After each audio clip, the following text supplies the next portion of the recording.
सोचिए, अगर आपकी कोई एक इच्छा पूरी हो जाए तो क्या वो काफी होगी या फिर दूसरी इच्छा जागेगी?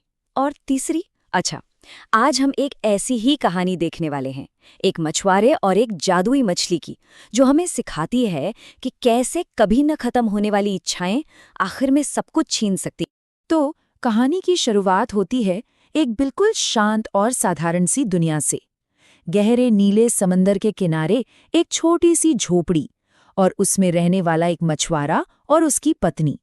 जिंदगी बहुत ही सीधी सादी थी, लेकिन जैसा कि कहानियों में होता है, एक बहुत बड़ा, एक असाधारण मोड़ बस आने ही वाला। तो ये सब शुरू हुआ जादुई मछली से मुलाकात के साथ। मतलब एक बिल्कुल साधारण सा दिन था, पर उस दिन जाल में जो फंसा वो बिल्कुल असाधारण था। हुआ ये कि एक दिन मछुआरे ने जब अपना जाल खींचा तो उसमें एक मछली थी। लेकिन ये कोई आम मछली नहीं थी, ये तो सोने की तरह चमक रही थी, सुनहरे शल्कों वाली। और इस मछली के पास एक ऐसी विनती थी जो किसी को भी हैरान कर दे। सोचिए जरा, मछली बोलने लगी और उसने कहा, मुझे जाने दो, मैं कोई मामूली मछली नहीं हूं, मैं तो एक शापित राजकुमार हूं। अब हमारा मछुआरा, वो बहुत ही सीधा साधा और दयालु इंसान था। उसने एक पल भी नहीं सोचा और ना ही कुछ मांगा, बस उस जादुई मछली को वापस समंदर में छोड़ दिया। एक ऐसा फैसला जो उसकी पूरी दुनिया को बदलने वाला था। तो अब आती है कहानी की पहली इच्छा, एक सुंदर सा घर। यहीं से असल में इच्छाओं का सिलसिला शुरू होता है, क्योंकि जब मछुआरा घर पहुंचा ना, तो उसकी पत्नी को उसकी ये दरियादिली एक बहुत बड़ी बेवकूफ़ी लगी। उसके लिए ये एक सुनहरा मौका था जो गवा दिया गया। पत्नी तो भड़क गई, बोली, तुमने उसे ऐसे ही जाने दिया, कुछ मांगा क्यों नहीं? जाओ, वापस जाओ और उससे हमारे लिए कम से कम एक सुंदर सा कॉटेज मांगो। देखा जाए तो पहली मांग कोई बहुत ज्यादा बड़ी तो नहीं थी, बस अपनी वो टूटी फूटी झोपड़ी की जगह एक आरामदायक कॉटेज, एक छोटी सी इच्छा ही तो थी, है ना? खैर, मछुआरा थोड़ा झिझकते हुए मन मारकर समंदर के पास वापस गया और उसने पहली इच्छा मांगी।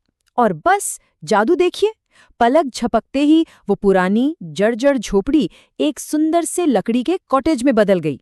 लेकिन सवाल ये है कि क्या ये खुशी काफी थी? और यहीं से कहानी में लालच का खेल शुरू होता है।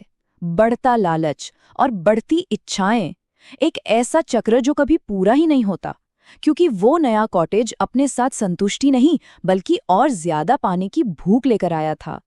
एक इच्छा पूरी हुई नहीं कि दूसरी, उससे भी बड़ी इच्छा ने जन्म ले लिया। कुछ ही दिन बीते होंगे और वो सुंदर सा कॉटेज अब छोटा लगने लगा। अब पत्नी की मांग थी एक बड़ा पत्थर का महल।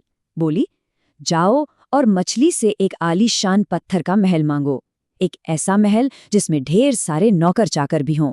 इस बार जब मछुआरा समंदर के पास पहुंचा तो माहौल कुछ बदला बदला सा था। समंदर अब पहले जैसा शांत नहीं था, पानी मटमैला था और बादल छाए हुए थे, बिल्कुल उसकी पत्नी की बढ़ती इच्छाओं की तरह। लेकिन मछली ने ये इच्छा भी पूरी कर दी। तो अब उनके पास एक आलीशान महल भी था। अब भला और क्या चाहिए होगा? जवाब है ताकत। पत्नी ने कहा, महल तो ठीक है, लेकिन रानी बनना इससे कहीं बेहतर होगा। अब उसे रानी बनना था। इस बार समंदर का नजारा और भी डरावना था। पानी बिल्कुल काला पड़ चुका था और लहरें जैसे गुस्से में उफान पर थीं। ऐसा लग रहा था मानो प्रकृति खुद इस बढ़ते लालच के खिलाफ चेतावनी दे रही हो।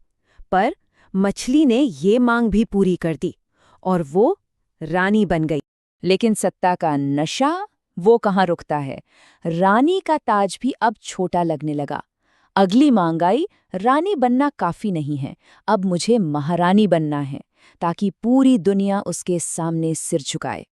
अब तो समंदर पूरी तरह से बेकाबू हो चुका था। तेज हवाएं चल रही थीं और विशाल लहरें चट्टानों से टकराकर गरज रही थीं, जैसे वो इस अहंकार से भरी इच्छा पर अपना सारा गुस्सा निकाल रहा हो। और इसके बावजूद वो सोने चांदी के सिंहासन पर बैठी एक महारानी बन गई। और अब कहानी अपने सबसे अहम मोड़ पर पहुंचती है, ब्रह्मांड की शासक बनने की जिद। ये थी अंतिम, सबसे अहंकार भरी मांग। सोचिए, वो महारानी थी, उसके पास दौलत थी, महल था, सत्ता थी, वो सब कुछ जो कोई इंसान अपनी जिंदगी में चाह सकता है। लेकिन उसकी भूख अब इंसानी हदों को पार कर चुकी थी। अब वो कुछ ऐसा मांगने वाली थी जो सब कुछ खत्म कर देता। उसकी आखिरी इच्छा थी, मैं सूरज और चांद को भी आदेश देना चाहती हूँ। मैं पूरे ब्रह्मांड की शासक बनना चाहती हूँ। मतलब अब उसे भगवान ही बनना था। ये वो पल था जब लालच ने सीधे सीधे प्रकृति के नियमों को ही चुनौती दे दी थी। और इस आखिरी इच्छा को लेकर जब बेचारा मछुआरा समंदर पर पहुंचा तो वहां एक भयानक तूफान आया हुआ था। तेज चीखती हुई हवाएं चल रही थीं। समंदर जैसे पागल हो चुका था। वो लहरें नहीं थीं, वो तो पहाड़ों जितनी ऊंची थीं। ऐसा लग रहा था जैसे प्रकृति का पूरा कहर टूट पड़ा हो। आसमान में बिजलियां कड़क रही थीं, बादल गरज रहे थे, और उसी भयानक मंजर के बीच उस डरे सहमे मछुआरे ने अपनी पत्नी की वो आखिरी नामुमकिन इच्छा मछली को बताई। और इसके बाद सन्नाटा छा गया। इस बार मछली ने कोई जवाब नहीं दिया, वो बस गायब हो गई। जब मछुआरा घर लौटा तो महल, सोना, चांदी, सत्ता सब कुछ गायब हो चुका था। वो दोनों वापस अपनी उसी पुरानी छोटी टूटी फूटी झोपड़ी में थे जहां से उन्होंने ये सफर शुरू किया था। तो सवाल ये है कि आखिर सब कुछ चला क्यों गया? इस कहानी का अंत और इसका सार एक बहुत ही सीधे साधे उदाहरण में छिपा है। ये सबक है जरूरत से ज्यादा फूले हुए एक गुब्बारे का। इस उपमा को समझिए। लालच एक गुब्बारे की तरह है। जब तक उसमें उतनी हवा भरी जाए जितनी जरूरत है, तब तक वो सुंदर लगता है, ऊपर उठता है। लेकिन जब लालच में उसे फुलाते ही जाते हैं, तो वो और बड़ा नहीं होता, वो फट जाता है।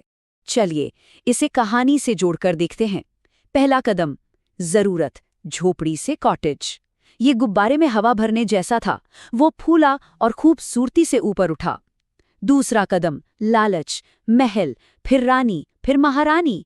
ये उस गुब्बारे में और हवा भरते जाने जैसा था, उसे उसकी हद से ज्यादा खींचने जैसा।